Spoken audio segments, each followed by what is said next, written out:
ওয়াল্লাহু লা ইয়াহদিল কওমাল ফাসিকিন।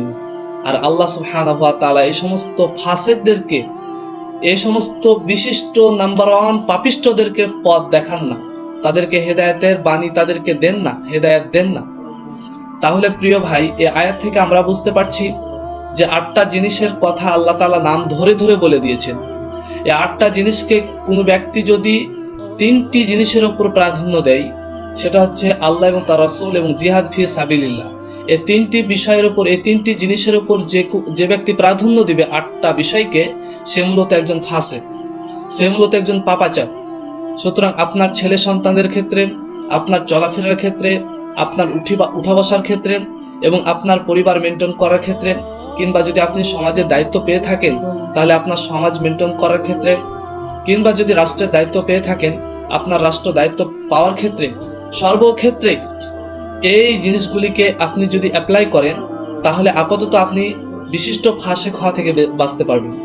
বিশেষ করে যারা পরিবারের অভিভাবক রয়েছে তাদেরকে আমি বলবো, কারণ তাদের সাথে বিষয়টা বেশি সম্পর্ক।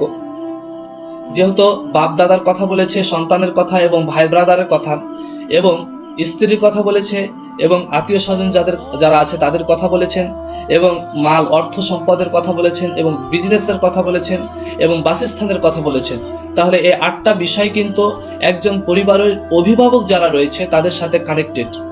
সুতরাং আপনাদেরকে বলবো, যারা একটা পরিবারের অভিভাবক হিসাবে রয়েছেন তাদেরকে আমি বলবো, এই 8টা বিষয়কে আপনি স্মরণ রাখবেন এবং এই 8টি বিষয়কে আপনি কখনোই আল্লাহ এবং তার রাসূল এবং জিহাদ ফি সাবিলিল্লাহর উপর প্রাধান্য দিতে যাবেন না। আপনার যদি একটা ছোট ভাই থাকে, তাকে মাদ্রাসায় শিক্ষিত করুন, তাকে ইসলামের পরিভাষাগুলি শিক্ষা দেন। আপনার ছোট একটা মেয়ে যদি থাকে, ওই মেয়েটাকে ইসলামিক বেসিক নলেজগুলো তাকে দেন, তাকে নামাজ কিভাবে পড়তে হবে, রোজা কিভাবে করতে হবে, ইসলামিক যেগুলো বেসিক নলেজ, ইসলামিক যেগুলো পরিভাষা, সেই পরিভাষায় শিক্ষা দেন। তারপর তাকে আলাদা শিক্ষা দেন, যেটা দুনিয়াবী শিক্ষা বা যেটা চলাফেরার ক্ষেত্রে বর্তমান শিক্ষা অর্জন করা প্রয়োজন। আপনার যদি ছোট্ট একটা সন্তান থাকেন, ওই সন্তানকে আপনি ইসলামের পরিভাষাগুলো শিক্ষা দেন। ওই সন্তানকে খুব বড় মুফতি বানাতে হবে, খুব বড় আলেম বানাতে হবে, এমনটা বলা হয়নি। ওই সন্তানকে আপনি ইসলামী শিক্ষায় শিক্ষা দেন, তাকে ইসলামকে জানার জন্য যতটুকু প্রয়োজন ততটুকু শিক্ষা দেন, ইসলামের পরিভাষাগুলি শিক্ষা দেন, যাতে করে ওই সন্তানটা পরবর্তীতে সেকুলার না হয়ে যায়, ওই সন্তানটা পরবর্তীতে ইসলাম বিদ্বেষী যাতে না হয়ে যায়, এদিকে আপনাকে খেয়াল রাখতে হবে। আপনার যেগুলো আত্মীয় স্বজন রয়েছে, পাড়া প্রতিবেশী রয়েছেন, সবাইকে এইভাবে আপনি গড়ে তুলুন। এবং জিহাদ ফি সাবিলিল্লাহ, এ ব্যাপারে আমাদের তো বর্তমান সময়ে কারো ভূমিকা নেই।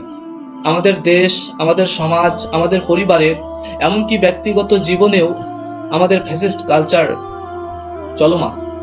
ফ্যাসিস্ট কালচার বলতে পার্শ্ববর্তী রাষ্ট্রের কালচার চলমান, পশ্চিমাদের কালচার চলমান, এটাও তো একটা জিহাদ। আপনার দেশে আপনি মুসলিম হয়েও কেন আপনার দেশে পার্শ্ববর্তী রাষ্ট্রের কালচার চলমান থাকবে? কেন পশ্চিমাদের কালচারগুলি আপনার দেশে চলমান থাকবে?